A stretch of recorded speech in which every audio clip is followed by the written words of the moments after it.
오늘의 사연 시작합니다. 저희 동네는 주변에 작은 슈퍼는 있지만 일찍 마감을 하기 때문에 늘 항상 편의점이 그리운 동네였어요. 편의점 하나 없던 한적한 동네에 편의점 하나만 생겼으면 좋겠다를 매일같이 입에 달고 살았어요. 저녁 늦게 맥주 한 캔 하고 싶은데 옆 동네 편의점까지 걸어가야 하기에 더운 여름에도 맥주 한 캔을 포기해야 하는 이 심정을 느껴보지 않으신 분들은 모르실 거예요. 그러던 어느 날 공사를 시작하는 한 건물에 편의점이 생긴다는 소문이 돌기 시작했어요. 동네 사람들 모두 편의점 소식에 환호했죠. 그렇게 편의점이 오픈하던 날 드디어 기다리던 편의점이 생겼기에 신나는 마음으로 편의점으로 달려갔어요. 그런데 그것보다 더 환호할 일이 이곳을 매일 방문해야 할 일이 생겨버렸어요. 키도 크고 웃는 게 이쁘고 너무 잘생기고 멋진 편의점 사장님을 보는 순간 저는 그분 때문에 매일같이 편의점에 출석 체크를 해야겠다는 생각을 했어요. 그냥 아무 생각도 들지 않고 저 남자랑 꼭 사귀어야겠다라는 생각밖에 들지 않았어요. 몇 년 전 남자친구한테 환승으로 차이고 나서 처음으로 눈에 들어온 남자였어요. 전 남자친구와 헤어지고 남자는 눈에 들어오지 않았고 남자를 만나고 싶은 생각이 전혀 들지 않던 저였는데 처음으로 편의점 사장님을 보고 눈에 하트 뿅뿅이 생기는 것을 느꼈어요. 몇 살인지도 모르고 어디 사는지도 모르는 생판 처음 보는 남자한테 이런 감정을 느낄 수가 있구나 싶을 정도로 편의점 사장님은 제 마음을 홀딱 뺏어가버린 남자였어요. 첫눈에 반한다는 말을 실감하게 해준 사람이라고 볼 수 있죠. 자주 보면 정든다고 하는 어른들의 옛말이 있듯이 저는 매일 편의점에 하루에 2번 일부러 아침 저녁으로 눈도장을 찍었답니다. 출근 전 괜히 한번 들려보고 퇴근 전 집에 전화해 필요한 거 없냐고 물어 또 한번 들리고 그렇게 매일 2번씩 꼬박꼬박 들렸어요. 회사에 출근해 있으면 사장님 생각에 빨리 퇴근하고 싶은 생각밖에 들지 않았어요. 정말 오랜만에 느껴보는 사랑 감정에 그냥 사장님을 볼 수 있다는 것 자체가 행복하고 매일매일이 행복했어요. 회사 퇴근 후에는 하루 동안 피곤함이 편의점으로 달려가는 순간 사라지기 시작하며 편의점 사장님을 보면 거짓말처럼 싹 사라졌어요. 편의점 사장님은 저에겐 저만의 비타민 같은 존재였던 거죠. 그러던 어느 날 제가 아침 저녁으로 눈도장 찍으며 노력한 것이 드디어 빛을 발한 걸까요? 매번 제가 산 물건을 결제만 해주시던 사장님께서 몇 살이냐고 물어보시는 거예요. 나에게도 이런 일이 일어날 수 있다니요. 두근두근한 마음으로 사장님과 몇 마디의 대화를 주고받고 사장님께서는 저에게 조심스럽게 연락처를 물어보셨어요. 그렇게 사장님과 저는 연락처를 주고받아 연락을 시작했고 그날 새벽까지 잠 못 이루고 설레는 카톡이 이어졌습니다. 정말 설레는 썸과 연애를 해보신 분들은 아실 거예요. 평상시에는 잠을 잘 시간인데 설레는 연락을 할 때는 일금필시 일이 없어지기만 기다리고 일이 없어지면 답장 오기만을 기다리고 무한 반복을 하다가 잔 건가 안 잔 건가 싶게 자본 기억 있으실 거예요. 새벽 늦게 잠이 들어도 아침 출근길 사장님을 볼 수 있다는 생각에 기분 좋게 눈이 떠질 정도로 콩깍지가 쓰여버린 저는 매일 잠을 못 자서 눈은 팅팅 부었지만 마음만은 매일매일이 너무 행복한 나날이었어요. 그렇게 노력하는 내 모습을 알아준 편의점 사장님은 저에게 먼저 고백해 주셨어요. 일부러 아침 저녁으로 오는 게 처음엔 그냥 자주 오는 손님인가 보다 했지만 변함없이 한결같은 제 모습의 사장님은 감동을 받으셨다고 하며 이젠 손님 말고 여자친구 하자며 고백하더라고요. 그렇게 우린 두근두근 설레는 연애를 시작했어요. 한적한 동네이다 보니 편의점 아르바이트생이 잘 구해지지 않아 사장인 남자친구는 새벽에만 잠시 동생이 교대해주고 혼자서 아침부터 저녁 늦은 시간까지 근무를 하였어요. 그러다 보니 우리는 데이트할 시간이 없어 대부분의 시간을 편의점 안에서 보내게 되었는데요. 편의점 내부에 창고가 있어 그곳에서 식사와 잠깐의 휴식을 취할 수 있었죠. 평상시와 다름없이 퇴근 후 남자친구를 조금이나마 쉬게 해주기 위해 편의점으로 향했어요. 남자친구와 함께 창고에서 저녁 식사를 하고 잠시 쉬고 있으라고 했더니 갑자기 저를 안고 입맞춤을 하는 거예요. 집에 가기 전 헤어질 때 안아주긴 하지만 그 밀폐된 공간에서 갑자기 안아주고 입맞춤하니 심장이 미친 듯이 뛰기 시작했어요. 괜히 부끄러워 밀쳐내며 뭐야라고 했는데 다시 더 세게 저를 꽉 안더라고요. 손님 오면 어쩌려고 그래라고 했더니 남자친구가 조용히 나가 편의점의 문을 잠그는 거예요. 심장이 튀어나올 정도로 두근대서 어찌할 바를 모르겠던 찰나 남자친구가 창고 안으로 들어왔어요.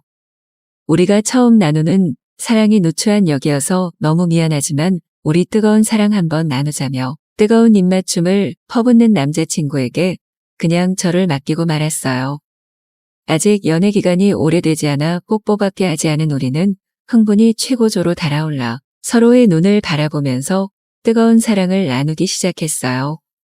좁은 창고 안은 남자친구와 나의 호흡의 습기와 열기로 가득 차버렸어요.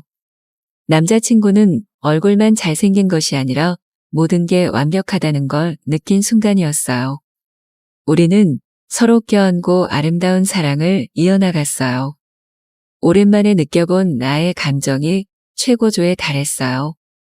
이 남자 그것조차도 완벽하다고 생각하니 너무 행복했어요. 남자친구의 열정이 고스란히 묻어버린 그날 우린 그렇게 설레면서도 스릴 넘치는 첫 뜨거운 사랑을 나눴어요. 열정을 쏟아낸 뒤 정성스럽게 입맞춤하고 나를 따뜻하게 안아주었고 한동안 같이 안고 있었어요. 그러자 얼마 지나지 않아 또 한 번 달아오르는 남자친구와 사랑을 나누었어요. 처음 사랑을 나누고 난 뒤로 남자친구를 좋아하는 마음은 더욱 커졌고 남자친구 역시 저를 더 예뻐해주고 사랑해주는 것을 느낄 수 있었어요. 그렇게 우리는 창고에서 뜨거운 사랑을 나눈 뒤로 매일같이 편의점 안에서 스릴을 즐기게 되었는데요. 점점 더 스릴을 느끼기 위해 우리는 문을 잠그지 않고 손님이 오는 것을 확인하며 사랑을 나누며 매일매일 창고 안을 열기로 뜨겁게 달구었죠. 그 뒤로 아르바이트생이 구해지고 우리는 더 이상 창고가 아닌 남자친구 집과 더 편한 공간인 모텔에서 더 열정적이고 더 뜨거운 사랑을 나누게 되었어요. 그런데 제가 이상한 걸까요? 창고보다는 집과 모텔이 공간적으로 편할 수는 있겠지만 남자친구의 숨소리를 더 가까이서 들을 수 있고 남자친구와 나의 열기로도 습해지는 비좁고 밀폐된 창고 안에서 하는 사랑만큼 흥분되고 뜨거운 사랑은 없는 것 같네요. 우리의 사랑은 앞으로 스릴과 행복이 계속 이어질 것입니다.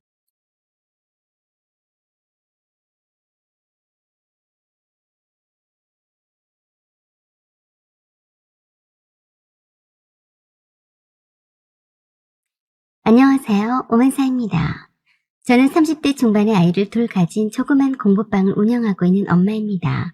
얼마 전에 시어머니가 지인분의 아들이 결혼한다고 해서 결혼식장에 다녀왔다가 큰 충격을 받고 들어놓으셨다고 해서 시댁에 다녀왔습니다.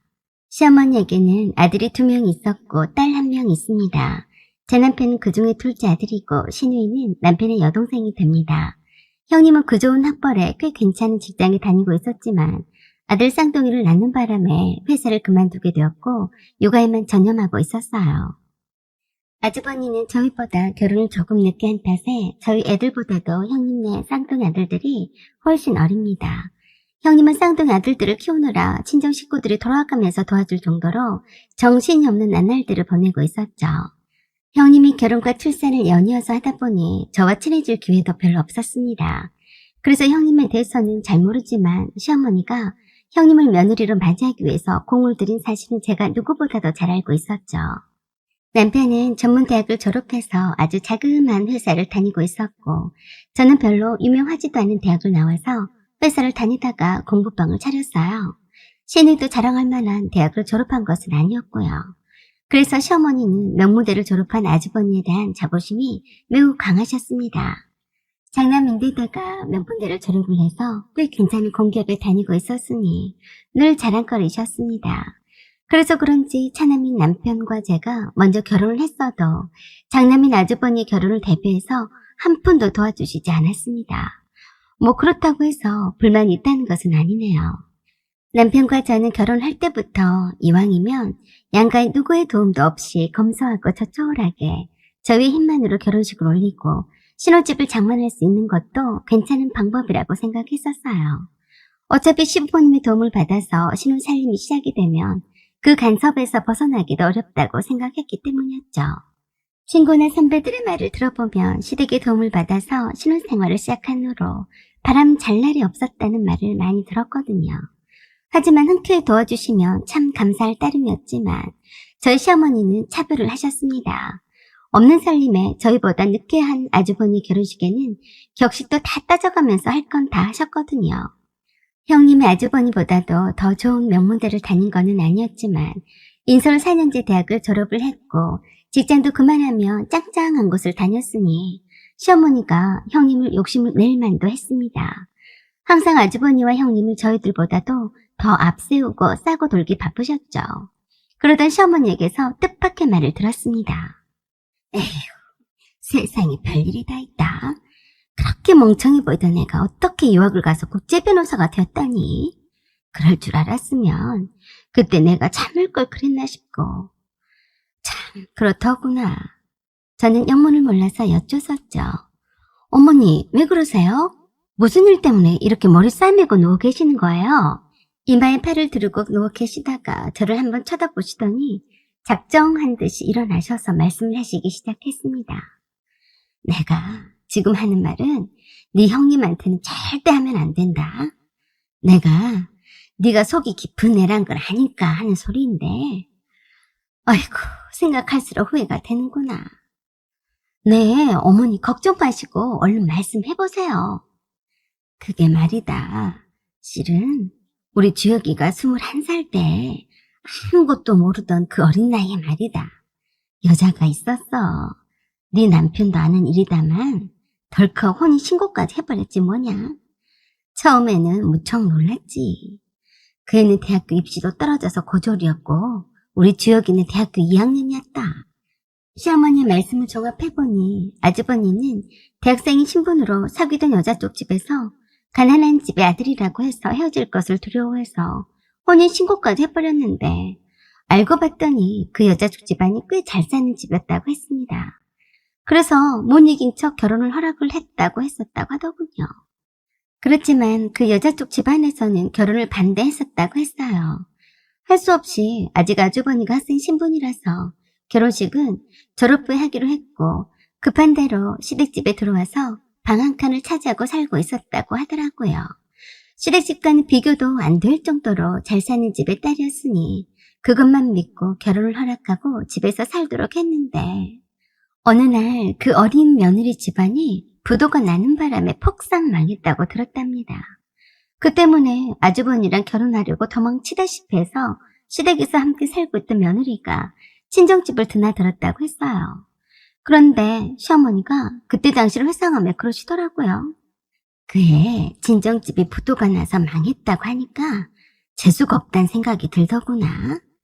돈이 많은 집의 딸이라니까 고졸이어도 내 아들의 뒷배경이 잘 되어주겠다 싶어서 그것 하나만 보고 마지못해 받아준 건데 부도가 났다니 괜한 불똥이 내 아들한테까지 튀는 건 아닌지 걱정도 되었고 아무튼 마음에 든 게 하나도 없더구나. 그래서 내가 너네 친정집에 왔다 갔다 하지 말고 그냥 친정집에 가서 오지 말라고 했지 뭐냐. 망한 집안에 재수가 옴붙은 딸이고 고졸인데다가 뭐 하나가 마음에 든 게 없다고 일부러 정 떨어지게 하려고 심하게 말했더니 그 길로 알았다고 하더니 친정집으로 돌아가서 오지 않았었다. 그 후로 자동적으로 이혼을 했고 말이다.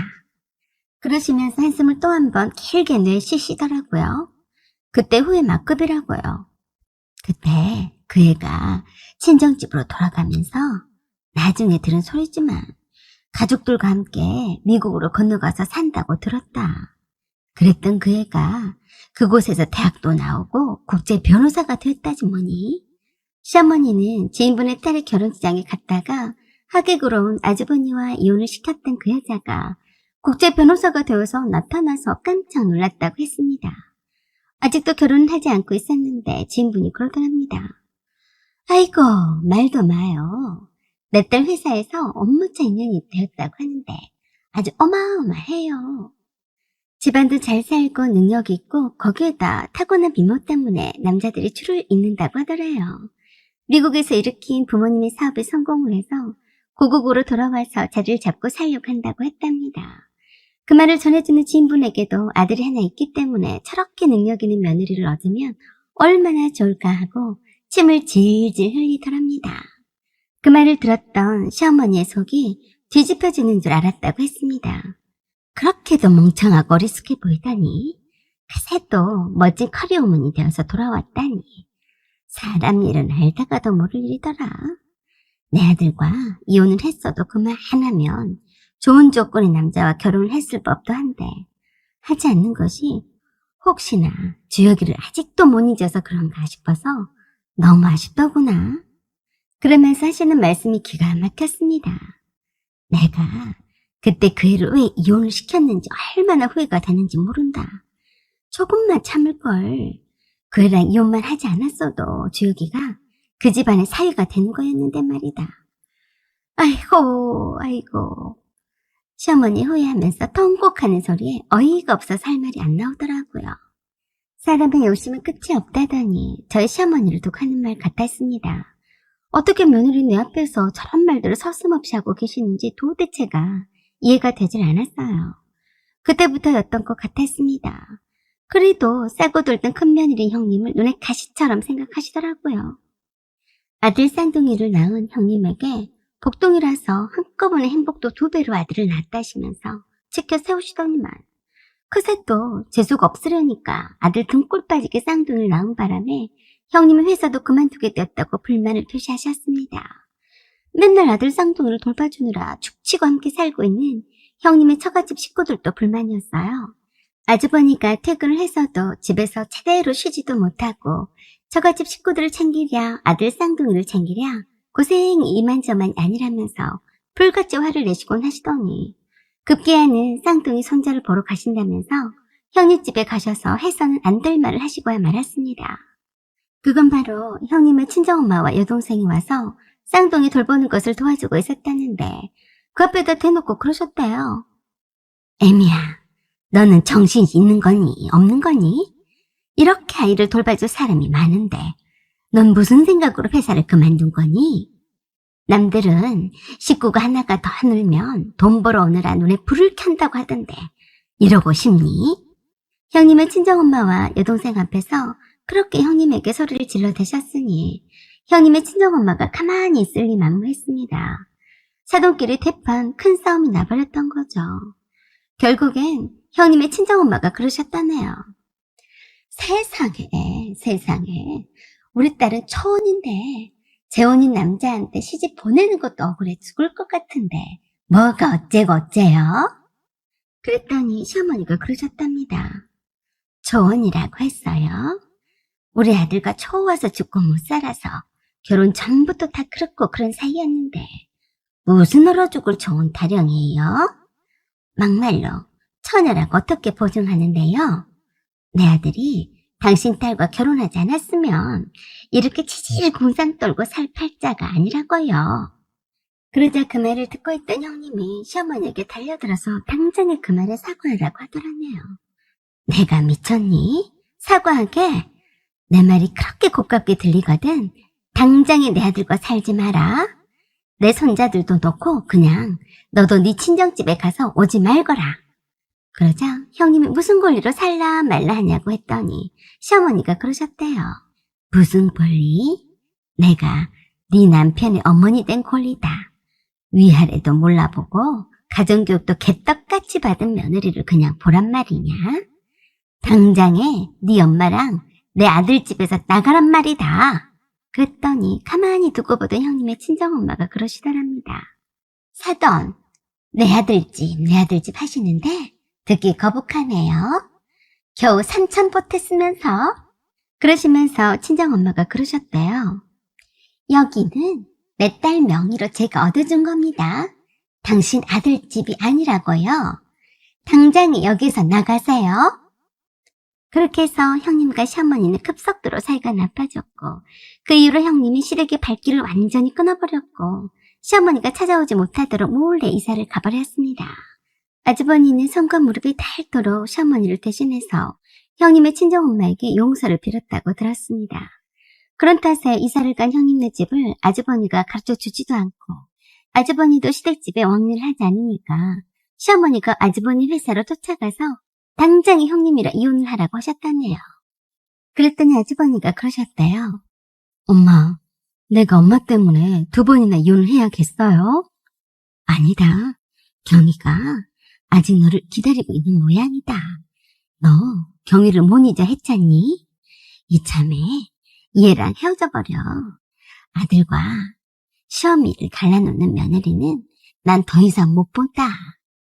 이혼을 2번 하든 3번을 하든 간에 천지분간을 못하는 며느리는 난 못 본다. 그랬더니 아주버니가 청첩장을 내밀면서 그랬다네요. 엄마, 경희가 결혼한다고 청첩장을 보내왔어요. 아니 그럼 서로 만나고 있었던 거야? 아니요. 귀국해서 몇 번 보고 엄마를 만났다고 해서 몇 번 보고 그리고 청첩장 준다면서 마지막으로 보고 헤어졌어요. 이젠 다 소용없는 일이니까 제발 좀 경희한테 신경 끄세요. 경희가 아무리 저한테 미련이 있다고 해도 이젠 저는 경희한테는 못 올라가는 나무나 마찬가지라고요. 그런 게 어디 있어? 너한테 마음 있었으니까 아직도 결혼도 안 하고 있었던 거 아니니? 그러지 말고 쌍둥이 엄마랑 이혼을 하고 경희랑 다시 잘해봐라. 내가 아니었으면 원래는 너희들이 부부가 되었을 사이가 아니냐? 그랬더니 아주버니가 그러셨다네요. 엄마, 죄송하지만 이제는 더 이상 제 인생에서 빠져주세요. 저 이젠 쌍둥이 아빠예요. 우리 애들과 헤어져서 못 산다고요. 앞으로는 엄마 얼굴 볼 일이 없을 테니까 여기에도 찾아오지도 마세요. 여기에 찾아와도 경비실에서 못 들어오게 막으라고 할 테니까 그리 아시고요. 그렇게 해서 아주버니는 시어머니께 연락을 끊고 살겠다고 선언을 하셨는데 어찌된 영문인지 형님과 또 이혼을 하시게 되었습니다. 형님의 친정 부모님이 시어머니 하시는 말을 이상하다 여기고 아주버니 뒷조사를 했었던 모양인데 하필 경이란 여자와 몇 번 만난 사실이 들통이 나버렸던 거죠. 그 때문에 시어머니가 떵떵거리면서 이혼을 못 시켜서 안달이었다는 것을 알게 된 형님이 아주버니한테도 정남이가 떨어졌다면서 이혼을 요구했다고 했습니다. 저도 같은 며느리로서 시어머니의 편을 들어줄 수가 없었기에 모든 증거가 이혼의 정당성이 차고 넘쳤던 거죠. 결국 아주버니는 형님과 이혼을 했고 양육권도 형님에게 뺏겼습니다. 시어머니는 쌍둥이 손자의 커가는 모습을 마음대로 볼 수도 없는 처지가 되어버렸어요. 그 때문에 시어머니와 저도 거리를 두고 살고 있는데요. 오히려 그 편이 저는 좀 더 편합니다. 아주버니가 시어머니 때문에 이혼을 2번이나 하게 되었다고 시어머니를 평생 보지 않고 살겠다면서 잠수를 타버리셨기 때문에 제 남편이 아주버니를 대신해서 시어머니를 자주 찾아뵙곤 합니다. 하지만 제 남편도 시어머니를 많이 경계를 하고 있더라고요. 그래서 저에게는 어떤 일이 있어도 시어머니가 터치하지 못하도록 하겠다고 다짐을 했습니다. 그래서 저도 명절 때가 아니면 따로 찾아뵙지는 않고 있네요. 여전히 지금도 아주버니는 시댁과는 연락을 끊고 살고 있습니다. 시어머니는 언젠가는 또 후회를 하실 것 같네요. 그냥 거리를 두고 사는 것이 피차가 서로 상책이란 생각이 들었습니다. 이 세상의 모든 시어머님이 다 그러시진 않기 때문에 일반화해서 생각진 말아주세요. 모든 시어머님들 화이팅해요. 사연은 여기까지입니다. 구독과 좋아요 그리고 댓글 부탁드려요. 감사합니다. 어서오세요. 반갑습니다.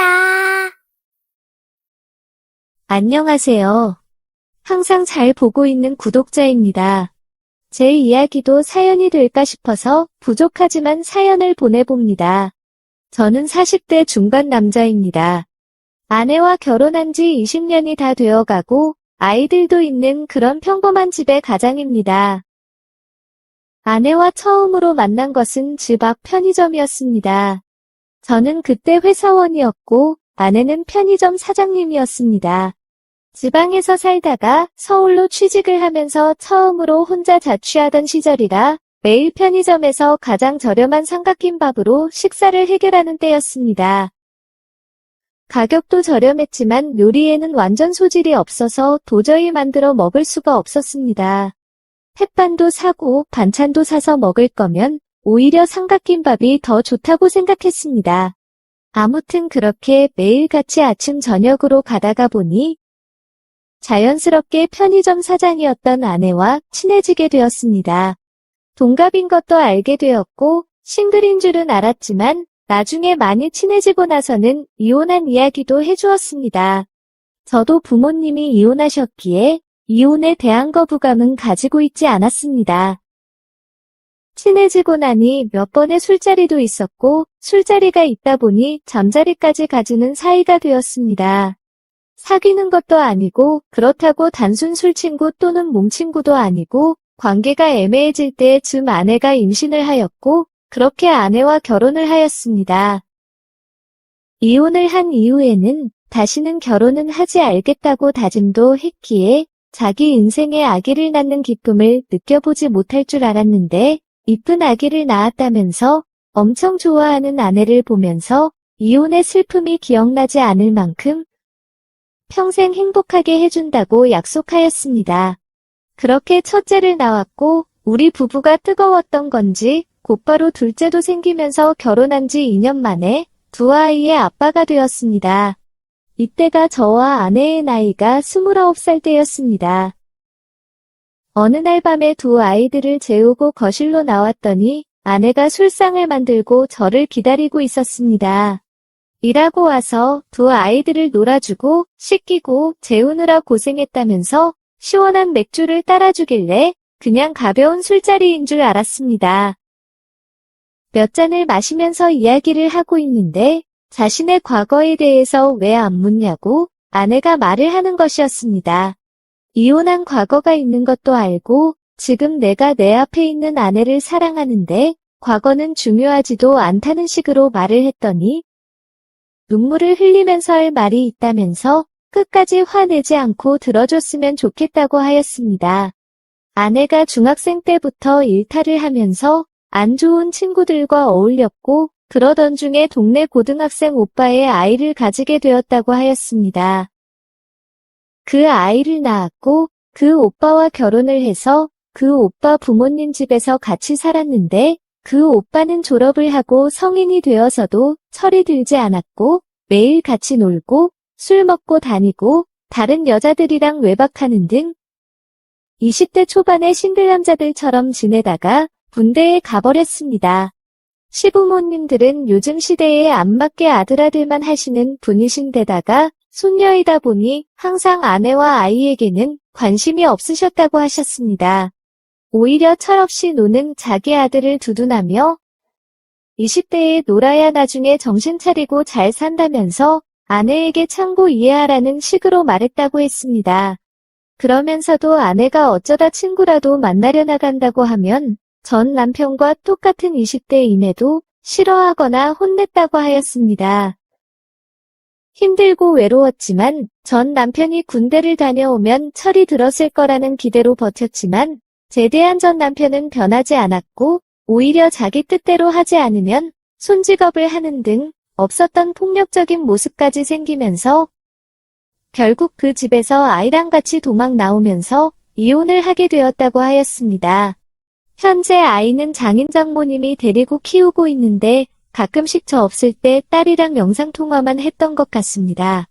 그러면서 저와 아내 사이에서 낳은 아이들에게 해주는 만큼은 아니더라도 자기 첫째 딸에게 좋은 아빠가 되어줄 수 없겠냐고 하는 것이었습니다. 예상치 못한 말에 너무 당황해서 아무 말도 못하고 있었습니다. 그동안 가족 모임이나 처갓집에 갔을 때는 아내의 딸을 못 봤는데 어떻게 한 거냐고 물었더니 그럴 때마다 친구네 집에 놀러 가거나 친척집에 잠깐씩 맡겼다고 하였습니다.